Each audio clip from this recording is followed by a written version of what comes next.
ಇದನ್ನು ವಿದ್ಯಾ ಮೇಡಮ್ ಅವರೇ ಕೊಡಬೇಕು ಅಂತಂದು ಪ್ರಾರ್ಥನೆ. ತುಂಬ ತುಂಬ ಧನ್ಯವಾದಗಳು ಸರ್. ಈ ಕಾರ್ಯಕ್ರಮಕ್ಕೆ ಮಕ್ಕಳಿಗೋಸ್ಕರ ತಾವು ಹಾಡಿದ್ದೀರಿ. ಇದೇ ರೀತಿ ತಮ್ಮ ಒಂದು ಶ್ರಮ ಮುಂದುವರಿಲಿ ಅಂತಂದು ನಾನು ವಿನಂತಿ ಮಾಡ್ತೇನೆ. ಈಗಾಗಲೇ 3 ಹಾಡುಗಳನ್ನು ಮುಗಿಸಿದ್ದೇವೆ. ಹೋಗೋಣ 4ನೆಯ ಹಾಡು.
ಬನ್ನಿ ಮೇಡಮ್.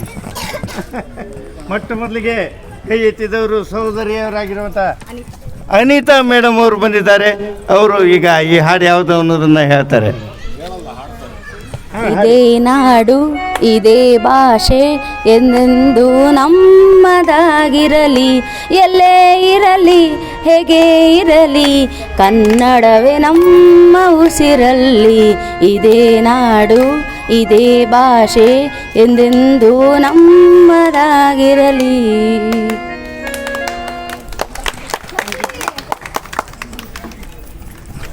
ಸಹೋದರಿಯವರಾಗಿರುವಂಥ ಅನಿತಾ ಮೇಡಮ್ ಅವರಿಗೆ ಪುಸ್ತಕವನ್ನು ನಮ್ಮ ಚೆನ್ನಮ್ಮ ಅಕ್ಕ ಅವರು ಕೊಡಬೇಕಂತಂದು ನಾನು ಪ್ರಾರ್ಥಿಸ್ತಾ ಇದ್ದೇನೆ. ತುಳು ಮಾನ್ಯ ಅನ್ನುವಂಥ ಈ ಪುಸ್ತಕವನ್ನು ಅವರಿಗೆ ಕೊಡಮಾಡಿ ಅವರಿಗೆ ಧನ್ಯವಾದಗಳನ್ನು ಅರ್ಪಿಸ್ತಾ ಇದ್ದೇವೆ ಅಂತಂದು ಹೇಳ್ತಾ ಕಾರ್ಯಕ್ರಮದ ಕೊನೆಗೆ ಬರ್ತಾ ಇದ್ದೇವೆ. ಇದು ನಮ್ಮ ನಾಡಿನ ಹಾಡು. ಈಗಾಗಲೇ 1ನೇ ಹಾಡನ್ನು ನಾಡಗೀತೆಯನ್ನು ತಾವೆಲ್ಲ ಹೇಳಿದ್ರಿ. ಈಗ ಈ ಹಾಡು ಬೇರೆ ಇರುತ್ತೆ. ದಯವಿಟ್ಟು ಅದನ್ನು ಕೇಳಿಕೊಂಡು ಉತ್ತರವನ್ನು ಕೊಡಬೇಕು ಅಂತಂದು ನಾನು ಹೇಳ್ತಾ ಇದ್ದೇನೆ.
ಚೇತನ ಸರ್ವ ಹೃದಯ ಸಂಸ್ಕಾರಿ ಜಯ ಭಾರತಿ.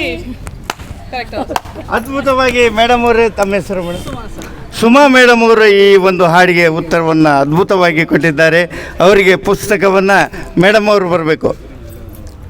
ಅವರ ಹೆಸರು ಜಯಮ್ಮ ಅವರು ಬಂದಿದ್ದಾರೆ ಇಲ್ಲಿ. ಅವರಿಂದ ಈ ಪುಸ್ತಕವನ್ನು ಕೊಡಮಾಡಬೇಕು ಅಂತಂದು ನಾನು ವಿನಂತಿ ಮಾಡ್ಕೋತಾ ಇದ್ದೇನೆ. ತಮ್ಮ ಹೆಸರು? ಸುಮಾ ಮೇಡಮ್ ಅವರಿಗೆ ಈ ಪುಸ್ತಕವನ್ನು ಕೊಡಬೇಕು ಅಂತಂದು ವಿನಂತಿ. ಜೋರಾದ ಚಪ್ಪಾಳೆ ಬರಬೇಕು. ಅದ್ಭುತವಾಗಿ ತಾವೆಲ್ಲ ಈ ಕಾರ್ಯಕ್ರಮದಲ್ಲಿ ಭಾಗವಹಿಸಿ ಯುವಕರು ಮತ್ತು ವಿದ್ಯಾರ್ಥಿಗಳು ಇನ್ನೂ ಒಂದು ಹಾಡನ್ನು ನುಡಿಸು ಅಂತಂದು ಹೇಳ್ತಾ ಇದ್ದಾರೆ. ಕೊನೆಯದಾಗಿ ಹಿಂದಿಯಲ್ಲಿ ಈ ಹಾಡನ್ನು ನುಡಿಸ್ತಾ ಇದ್ದೇನೆ. ಎಲ್ಲರೂ ಈ ಹಾಡನ್ನು ಕೇಳಬೇಕು, ಉತ್ತರವನ್ನು ಪಟ್ ಅಂತ ಹೇಳಬೇಕು ಅಂತಂದು ನಾನು ವಿನಂತಿ ಮಾಡ್ಕೋತಾ ಇದ್ದೇನೆ.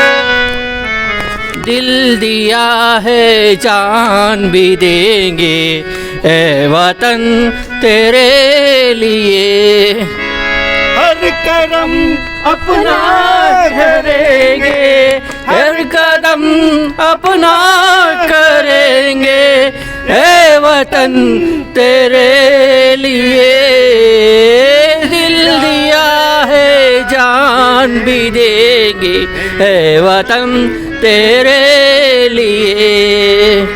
ಅದ್ಭುತವಾಗಿ ಹಾಡಿರುವಂಥ ಸರ್ಗೆ ಧನ್ಯವಾದಗಳು. ಧನ್ಯವಾದಗಳನ್ನ ಅರ್ಪಿಸ್ತಾ ಹುಡುಗರು 2 ಹಾಡು ಕೇಳ್ತಾ ಪವನ್ ಅವರು ಲೇಟೆಸ್ಟ್ ಹಾಡ್ಬೇಕಂತ ಅವ್ರಿಗೆ ಕೊಡೋಣ. ಸರ್ನ ಕರೀರಿ ಅಲ್ಲಿ ಅವರು. ಸರ್ ಬನ್ನಿ, ಈ ಪುಸ್ತಕವನ್ನು ಸರ್ ಪುಸ್ತಕ ತಗೋಬೇಕು, ಅವ್ರ ಕೈಯಲ್ಲಿ ಕೊಡ. ಸರ್ ತಮ್ಮ ಹೆಸರು? ಸ್ವಾಮಿ ಸರು ಗುರುರಾಜ್ ಅವರಿಗೆ ಪುಸ್ತಕವನ್ನು ಮಾಡಬೇಕಂತಂದು ವಿನಂತಿ ಮಾಡ್ಕೋತಾ ಇದ್ದೇನೆ.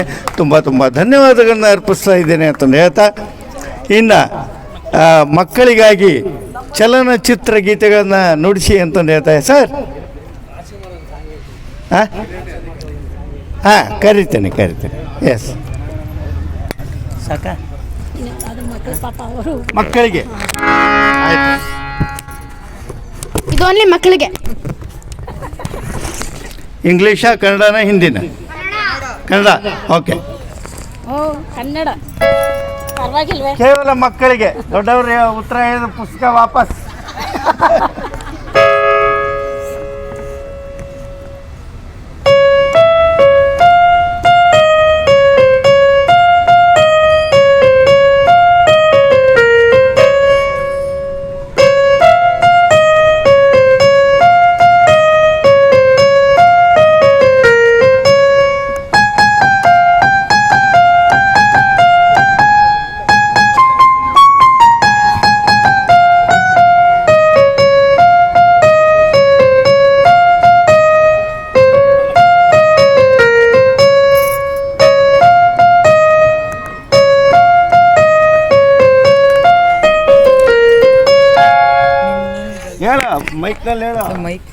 ಹೇಳಿ ಯಾವ್ದು ಸಾಂಗ್ ಅಂತ ಹೇಳ್ಬೇಕು, ಯಾವ್ದು ಸಾಂಗ್ ಅಂತ ಹೇಳೋ ನಿಂಗೆ ಬರ್ದೇ ಇದ್ರು.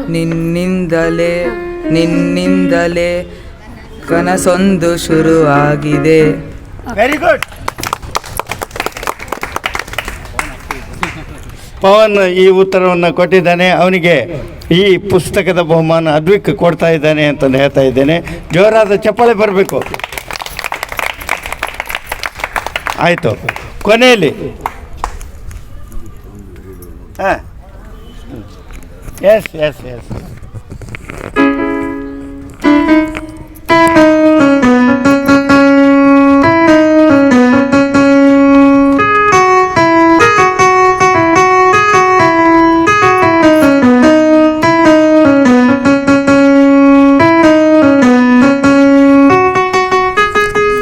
ಇದು ಮಕ್ಕಳಿಗಾಗಿ, ಮಕ್ಕಳನ್ನು ಗುರುತಿಸಬೇಕು. ಯಾರು ಗುರುತಿಸಿದ್ದೀರಾ ಮಕ್ಕಳಲ್ಲಿ? ಯಾರಿಗೆ ಗೊತ್ತಾಯ್ತು? ಬನ್ನಿ.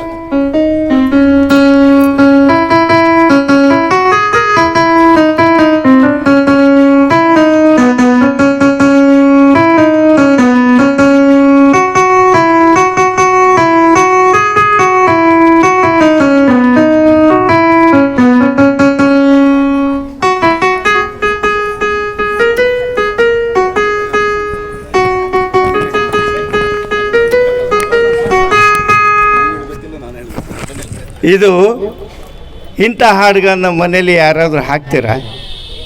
ನೋಡಿ, ಹಾಕಿ ನಿಮ್ಮ ಮೊಮ್ಮಕ್ಕಳಿಗೆ ಈ ಸಂಸ್ಕಾರವನ್ನು ಕೂಡ ಕೊಡಲೇಬೇಕು. ಯಾರು ಹೇಳ್ತೀರಿ? ಹಾಂ, ಬಾ. ತಾರೆ ಜಹಾನ್. ಯಾರು ಹೇಳ್ತೀರಿ ಇವತ್ತು? ಅದ್ಭುತವಾಗಿ ಉತ್ತರವನ್ನು ಕೊಟ್ಟಿದ್ದಾರೆ ಗುರುಗಳು. ಗುಟ್ಟೊಂದ ಹೇಳುವೆನು ಪುಟಾಣಿ ಮಕ್ಕಳೇ, ಕೊಟ್ಟಿದ್ದು ತನಗೆ ಬಚ್ಚಿಟ್ಟದ್ದು ಪರರಿಗೆ. ಅಂದರೆ ನಾವು ಮತ್ತೊಬ್ಬರ ವಸ್ತುಗಳ ಮೇಲೆ ಆಸೆ ಮಾಡಬಾರ್ದು ರೀ. ಇದನ್ನ ಅಣ್ಣವ್ರು ಆವಾಗಲೇ ಹೇಳಿದ್ದಾರೆ. ಈಗಲೂ ಸಾಕಷ್ಟು ಸ್ವಾರ್ಥ ನಡೀತಾ ಇದೆ ನಮ್ಮ ದೇಶದಲ್ಲಿ. ಆ ಸ್ವಾರ್ಥತನವನ್ನು ಬಿಟ್ಟರೆ ಏನಾದರೂ ನಾವು ದೇಶಕ್ಕೆ ಕೊಡ್ತೀವಿ ಅನ್ನೋದನ್ನು ನೀವು ಮಾಡೋಣ, ಅವ್ರು ಬಿಡಲಿ, ಅವರು ಹಾಳಾಗಿ ಹೋಗಲಿ, ನಾವೆಲ್ಲ ಶುರು ಮಾಡೋಣ, ಒಳ್ಳೆಯದನ್ನು ನಮ್ಮಿಂದ ಶುರು ಆಗಲಿ. ಅದೇ ಹೇಳಿದ್ನಲ್ಲ ಪವನ್, ನಿನ್ನಿಂದಲೇ ಹೊಸ ಕೆಲಸೊಂದು ಶುರು ಆಗಲಿ ಅಂತಂದು ನಾನು ಇಲ್ಲಿ ಹೇಳ್ತಾ ಇದ್ದೀನಿ ಅಂತಂದು ಹೇಳ್ತಾ, ತಾವೆಲ್ಲ ಈ ಒಂದು ಅವಕಾಶವನ್ನು ಮಾಡಿಕೊಟ್ಟಿದ್ದಕ್ಕಾಗಿ ಕಿಡ್ಸ್ ಆಫ್ ಇಂಡಿಯಾ ಟೀಮ್ ವರ್ಕಿಗೆ ನಾನು ಸರ್ ಬನ್ನಿ, ದಯವಿಟ್ಟು ಬನ್ನಿ. ಯುವಕರಿಗಿಂತ ಯುವಕರು, ಮಕ್ಕಳಿಗಿಂತ ಮಕ್ಕಳಾಗಿ ಈ ಒಂದು ಹಾಡಿಗೆ ಉತ್ತರವನ್ನು ಕೊಟ್ಟಂಥ ಸರ್ ಅನಂತರಾವ್ ಅವರಿಗೆ ಈ ಪುಸ್ತಕದ ಬಹುಮಾನವನ್ನು ಆ ಕಡೆ ಇದೆ. ಹಾಂ, ಧನ್ಯವಾದಗಳನ್ನ ಹೇಳ್ತಾ ಇದ್ದೇನೆ ಅಂತಂದು ಹೇಳ್ತಾ ನನ್ನ ಕಾರ್ಯಕ್ರಮ, ನನಗೆ ಕೊಟ್ಟಂಥ ಕಾರ್ಯಕ್ರಮ ಇಲ್ಲಿಗೆ ನಾನು ಮುಗಿಸ್ತಾ ಇದ್ದೇನೆ. ಮುಂದಿನ ಕಾರ್ಯಕ್ರಮ ವಿದ್ಯಕ್ಕ ಅವರು ಮುಂದುವರಿಸ್ಕೊಂಡು ಹೋಗಬೇಕು.